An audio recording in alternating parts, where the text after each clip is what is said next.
kapitbahay. Magandang tanghali. Oy, magandang tanghali, kapitbahay. Kita niyo pa pala dito sa kalabasa. Oo, gano'ng, panluto-luto man lang. Mga kapitbahay din. Ano ba? Eh, pwede. Meron akong bulig din, boss eh. Sarap sa bulig yan, no? Oo, bulig ang pasaw dito, inihaw. Perfect na perfect. Ganda naman palang bulaklak dito. Wala lang sana pagkaano, pero pwede pa siya. Pwede, lalantayin mo rin yun. Bagay, lalantayin din eh. Kapitbahay, malaking bagay talaga yung may kapitbahay ka na may tanim. Makakaani ka ng libre. Yung po aking magtanim, pinagtanim ko na rin po siya. Para? Kung itanim ko ito, sinama pinagtanim na rin kita para makakita ng puto. Meron ka. Kaya masarap yung may kapitbahay sa totoo lang, ano.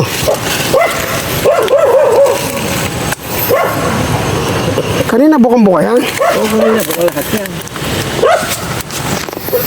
Ito po si kapitbahay na Edgar. Yes, pakipalo niyo po siya. Marami pong kalokohan sa buhay na ginagawa yan. Nagtatanim po ng kung ano-ano. Kaya na puro pagmamahal, ano, at pakinabang ng kapwa. Apo. Tumulong nga hindi nyo pinangangalagihan yan. Ngay, totoo. Huwag kayo magsasawang tumulong sa kapwa. Kaya ako dinadala. Tumulong nga hindi nyo pinangangalagihan yan. Ngay, Huwag totoo. kayo magsasawang tumulong sa kapwa. Kaya ako dinadala sa kapusandaan dito sa lugar mo. Kabisado ko na ito ang papunta niya. Pag nakikita kitang pinapasyal lang kita. Ganun talaga. Huwag mo akong kalilimutan. Sa darating na halalan po. Ayan.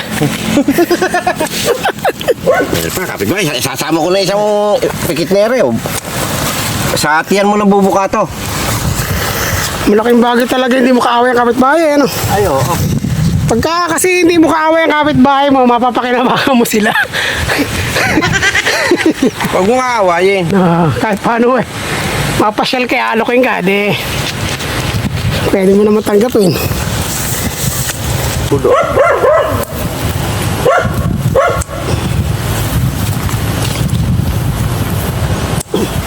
Pagka po gusto nyo makaluto ng libre, lagi lang kayong dadaan sa may mga taniman na makikita nyo sa kapitbahay. Eh kung bibilin mo ito, magkano to? Ano ba? Ito, mga ganito. 25 pesos na ito. Ano 25? Sabihin 50 pesos, 15 ilang Hatiin lang, bulaklak. ano? Hindi, 3.50 pag gamit kasamang dahon. Nakalibre ka na, ha? Walang dadalasan. Huwag mo kakagalit niya si kapitbahay.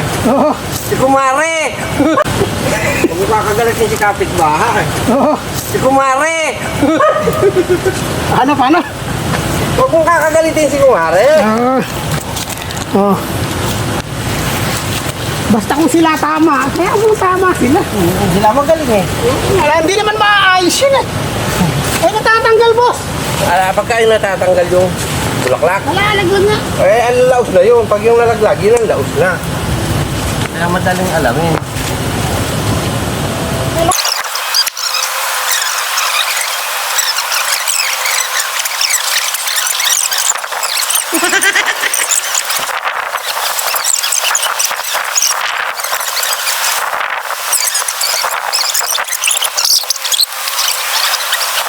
Kami ang sangol.